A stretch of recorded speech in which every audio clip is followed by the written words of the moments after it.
வணக்கம். இது நம்ம செய்தி சேனல். நான் உங்கள் ஜமால். இந்த 2026 சட்டசபை தேர்தலில் தேசிய முற்போக்கு திராவிட கழக பொதுச் செயலாளர் பிரேமலதா விஜயகாந்த் அவர்கள் போட்டியிடவில்லையா? ஏன் அவர் போட்டியிட்டால் என்னவாகும்? அதற்கு தேமுதிகவினர் சொன்ன முக்கிய தகவல் என்ன? வீடியோக்குள்ள வாங்க பார்க்கலாம். தமிழகத்தில் இன்னும் ஒரு மாசத்தில், அதாவது அடுத்த மாதம் 23ஆம் தேதி நடக்கும் 17வது சட்டமன்ற தேர்தலுக்கான பணிகள் ஈரான், இஸ்ரேல், அமெரிக்கா போர் மாதிரி ரொம்பவும் வேகமாக நடந்துட்டு இருக்கு. தமிழகத்தின் முக்கிய கட்சிகளான திமுக, அதிமுகவும் தங்களது கூட்டணி கட்சிகளை உறுதி செய்யவும், அதையெல்லாம் இறுதி செய்யவும் வேண்டிய வேலைகளையும் தீவிரமாக பார்த்துட்டு வராங்க. அதைத் தொடர்ந்து அந்தந்த கட்சிகள் போட்டியிடும் தொகுதி மற்றும் அதற்கான வேட்பாளர்களை முடிவு செய்து வேட்புமனு தாக்கல், பிரச்சாரம் உள்ளிட்ட பணிகள்லையும் அவங்க ஈடுபடுவாங்க. திமுகவுடன் கூட்டணி வைத்துள்ள தேமுதிகவும் தொகுதி பங்கீடு குறித்த பேச்சுவார்த்தையில் ஈடுபட உள்ளது. இதனால் அந்த கட்சியினரும் கேப்டனின் அரசியல் செயல்பாடு மற்றும் அவரது மறைவுக்கு பிறகு ஏற்பட்டுள்ள தொய்வுக்கு தீர்வாக மறுவாழ்வு கிடைக்கும் என மிகவும் எதிர்பார்ப்பில் உள்ளனர்.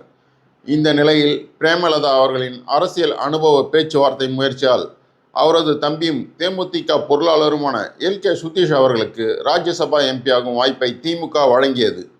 அதனால் கடந்த 20 ஆண்டாக கேப்டனுடன் இணைந்து தேமுதிக கட்சி பணிகளில் ஈடுபட்ட சுதீஷின் நீண்டகால கனவு மெய்ப்பட்டது. இதையடுத்து திமுகவுடன் தொகுதி பங்கீட்டில் கிடைக்கும் இடங்களில் கட்சியினருடன் பிரேமலதா மற்றும் அவரது மகன் ஆகியோரும் தேர்தலில் போட்டியிடும் நிலை உருவாகியுள்ளது.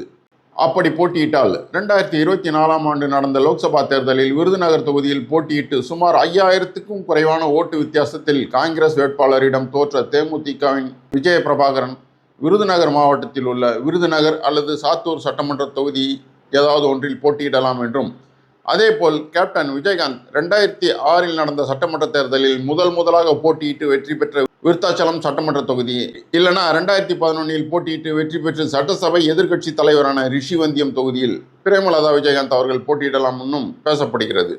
இந்த நிலையில் பிரேமலதாவின் தம்பி சுதீஷ் அவர்களுக்கு ராஜ்யசபா MP பதவியும், அதைத் தொடர்ந்து பிரேமலதா விஜய பிரபாகரனுக்கு MLA பதவிக்கான சீட் கிடைக்கும் என்றால் கட்சியில் பல ஆண்டாக உழைப்பவர்களுக்கு என்ன கிடைக்கும் என்ற அதிருப்தி ஏற்பட்டுள்ளதாகவும், மேலும் பிரேமலதா தேர்தலில் போட்டியிட்டால் திமுக கூட்டணியில் தேமுதிகவிற்காக ஒதுக்கப்படும் தொகுதிகளில் அக்கட்சியின் வேட்பாளர்களுக்காக பிரேமலதா விஜயகாந்த் அவர்கள் பிரச்சாரம் செய்ய வேண்டியிருக்கும். மேலும் கூட்டணி கட்சிக்காகவும் அவர் பிரச்சாரம் செய்ய வேண்டிய நிலை உள்ளது.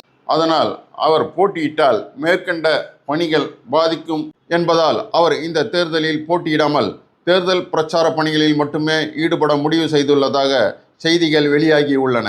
இந்த பிரச்சனைக்கு அந்த கட்சியினரோ அப்படிப்பட்ட தகவலில் உண்மை ஏதும் இல்லை, கட்சி தலைமை உறுதியாக இருந்து எடுக்கும் சரியான முடிவுகளால் தான் கட்சி வளர்ச்சி பெறும். அரசியலை பொறுத்தவரை திமுகனாலும் சரி, அதிமுகனாலும் சரி, ஒவ்வொரு அரசியல் கட்சிகளுக்கும் ஒவ்வொரு நாளும் வளர்ச்சி தான். அதுபோலத்தான் தேமுதிகவின் வளர்ச்சியும் இருக்கு. அதற்கு காரணம் எங்கள் கட்சியின் தலைமை பொறுப்பில் உள்ள எங்கள் அந்நியார் எடுக்கும் தீர்க்க தரிசனமான முடிவுகள் தான். கட்சியினர் அதனால் அதிருப்தி அடைந்துள்ளனர், வருத்தப்படுகின்றனர், கவலைப்படுகின்றனர் என்ற பேச்சுக்கெல்லாம் இங்கு இடமே இல்லை. தேமுதிகவை வளர்ச்சி பாதையில் கொண்டு செல்லும் இன்றைய சூழ்நிலையில் தேர்தலில் போட்டியிடும் தனக்காகவும், தேமுதிகவின் கட்சி வேட்பாளர்களுக்காகவும், இது தவிர திமுக கூட்டணி கட்சி வேட்பாளர்களுக்காகவும் பிரச்சாரம் உள்ளிட்ட தேர்தல் பணிகளை அரசியல் அனுபவமிக்க எங்கள் அந்நியார் சிறப்பாக செய்து முடிப்பார்.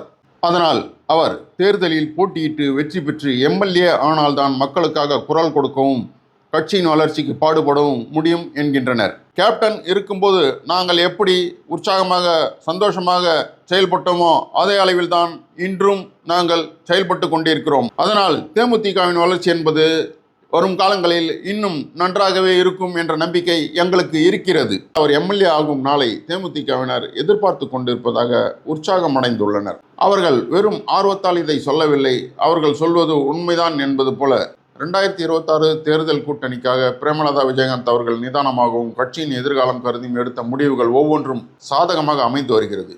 அவர் ஏற்கனவே ஜனவரி மாதம் கடலூரில் நடந்த அந்த கட்சியின் மாநாட்டிலும் சரி, பத்திரிகையாளர் சந்திப்புகளிலும் சரி, உரிய தொகுதிகளை பெற்று தேமுதிகவிற்கான மகத்தான கூட்டணியை அமைப்போம், அதே நேரம் தேமுதிகவிற்கு உரிய மரியாதையும் கிடைக்கும் வகையில் நமது கூட்டணி அமையும், நமது கூட்டணிக்கு தலைமை ஏற்கும் கட்சியே தமிழகத்தில் ஆட்சி அமைக்கும் என உறுதியாக தெரிவித்திருந்தது குறிப்பிடத்தக்கது. அப்படி அவர் சொன்னதை தேமுதிகவினருக்காக நிறைவேற்றியும் வருகிறார். அதனால் திமுக, அதிமுக கட்சிகளைப் போல் தேர்தல் பணிகளில் அனுபவமுள்ள தேமுதிகவினரும் அதற்கான வேலைகளை கவனிக்க உற்சாகமாக சுறுசுறுப்பாகி உள்ளனர். நான்